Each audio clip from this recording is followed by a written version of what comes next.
It is under probably the worst circumstances that Roy Hodgson finds himself out of a job from Crystal Palace. Obviously, we all wish Roy the best of health and a speedy recovery from what's happened to him. But the writing has been on the wall for Crystal Palace, since the beginning of this season. That Roy Hodgson isn't a long-term option for them in the Premier League with the way the rest of the league is shaking out and the teams that we're seeing emerge from the middle section traditionally that can actually reach into the European spots or maybe even the Champions League in the new format.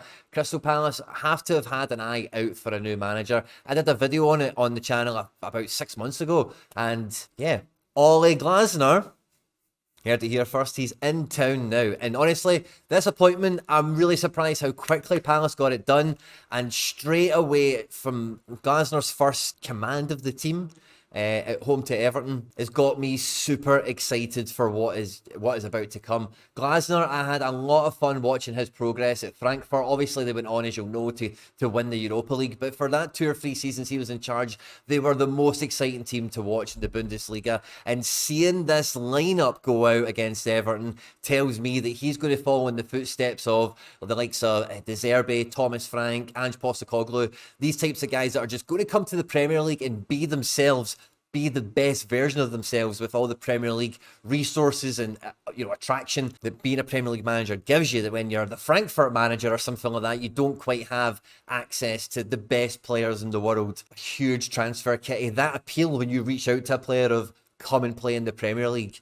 In the video today, we're going to have a look at what this means for Crystal Palace between now and the end of the season and what we should really be thinking about the Glasner era of Crystal Palace is going to mean. At any point in the video, if you laugh, you learn, you like something or whatever, please do like and subscribe to the channel. We're pushing for 10,000 subscribers and we can't do that without your support, guys. So if you enjoy this type of content, please do hit the subscribe button and get into the comment section and let me know what's your expectations for Palace between now and the end of the season, because really, as you'll see in the video, for me, they are a total wild card every single week. I don't think it's going to take a while before people figure this out. Now, you might be saying, Quinny, what's all the fuss about? It was a 1-1 draw, and yeah, maybe looked a little bit different, it felt a bit different, but when you look at the way Palace have been setting up over the last couple of games, in principle and in personnel, wasn't wildly different, was it? But this system is set up to do a couple of specific things. And, when you watch, even if you just watch back the highlights, you'll be able to see very clearly that this system is built up so that this arrowhead here is the route to go. It's all about quick transitions of the ball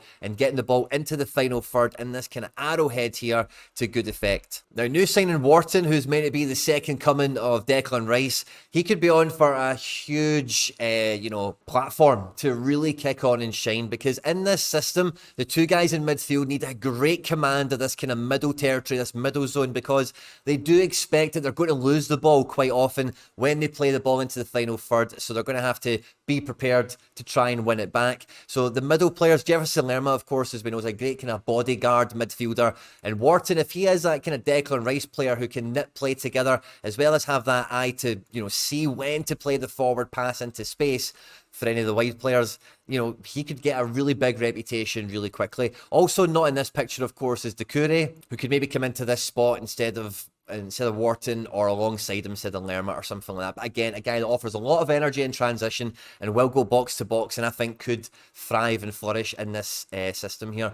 But where it begins really for Palace is because Palace have been very good defensively, and Frankfurt and Glasner's system doesn't really always offer you defensive resolve, as it were. Now, one thing I think Palace are going to benefit from in the immediate term is this kind of effect we've seen across the Premier League over the last 20 or 30 years is when you've got like a David Moyes in at Everton and then he leaves after a huge period of time, and then someone like a Roberto Martinez comes in who just wants to train them on how to attack or whatever. For as long as you've still got that amazingly built defence with a new way of attacking, you can get some really good success and unprecedented success potentially in a kind of immediate term. But, lepers don't change their spots, and if you're not good at coaching defences, or you're not good at getting clean sheets or keeping the game low scoring, then eventually that probably will show itself again. But you never know. People do improve, they do evolve, and being in the Premier League, you really do have your pick of the litter of world football if you're to talent scout and try and pick players specifically for a system. And I really do think if you were going to do that, the goalkeeper, whether it's Johnson or Henderson, we can argue about that. I don't really care, to be honest with you. But the back three is amazing for playing in this sort of system. Mark Guéhi Jokey Anderson, the joke that is the centre-back.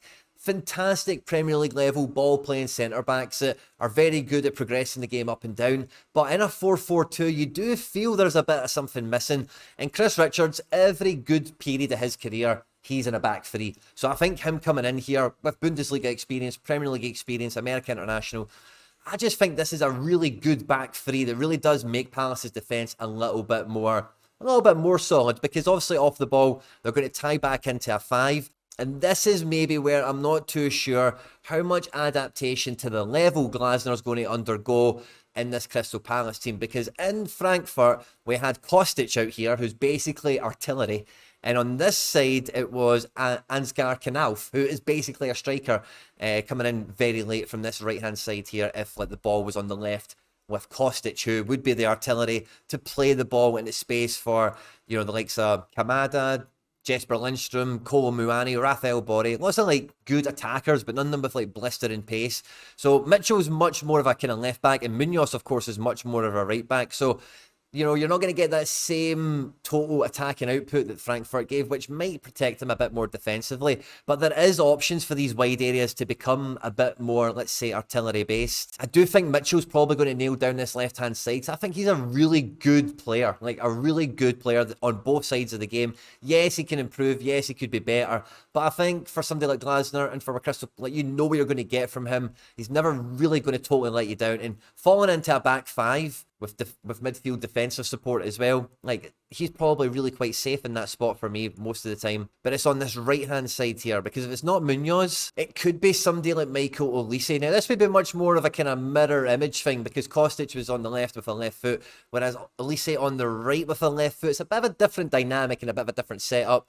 But I do think, you get a lot of success in Crystal Palace games when Olise and Eze are close together and on the same side of the pitch, and that could be quite an easy way of doing that. But it's going to be really picking your battles. This is going to be maybe a home game situation where you might have a bit more possession and you can buy Olise the space to get free in the pitch, so then when the ball does turn over, you can find him quickly with a pass, and then he can use his delivery to find the killer ball into the front three. But honestly, when I look at the Crystal Palace team, I do think there could be a good kind of renaissance for Schlupp in a couple of matches here, because again, he's high energy, very successful in duels and deliveries into the box and such, and I could see him playing that Ansgar Knauf job pretty well, because Schlupp does have a knack for getting into the box at the right time, and if he's got that kind of role, I fancy him as that sort of player that could take up that sort of job. So I think that could be maybe a bit more his job. Now, this is really where a lot of the pressure and where the real, this little slight change of system now all of a sudden gives Palace an abundance of options that really they don't have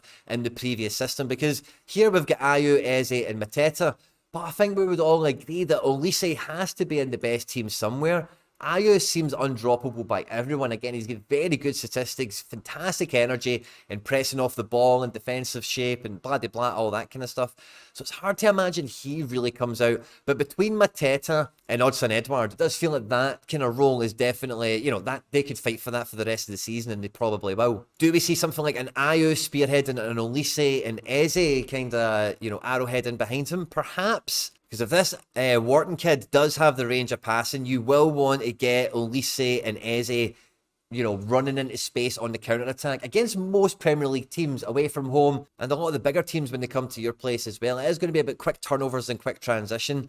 Olise's got good pace, Eze's got good pace as well. Eze's a bit more robust, but might find himself in a deeper position, because again, similar to Doucouré, I really like his ability to get end-to-end, box-to-box. And maybe in that Kolo Muani kind of role, perhaps, if it wasn't to be Edouard, it wasn't to be Mateta, Franca, I know, is much more of a kind of left winger, but if you're getting Olise and Eze into the team, maybe we could see him have a bit of life as the absolute tip of the spear here. Of course, I think we'll see him feature quite heavily in this kind of left forward role. I suppose if you are to have Olise out here wide, Eze does give you that good energy and that good cover for that transition, so that perhaps works itself out pretty well, along with Franca maybe being a bit more of that left forward, with Mitchell being a bit more the left back as well. So Palace now, I think, are really exciting. I've got a lot of different options with this system, and I think similar to the managers I rhymed off earlier in the video, managers that come to the Premier League with their own identity, their own strategy, and, thankfully through accident or by design, end up in a team where they can actually put the pieces together quite quickly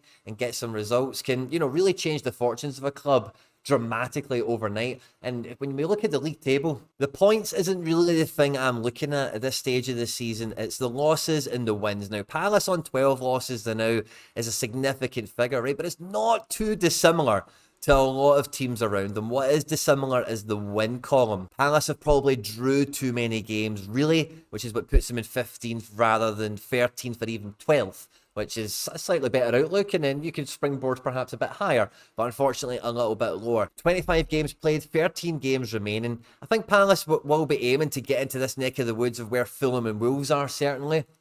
Also, qualifying for European football won't be on the cards.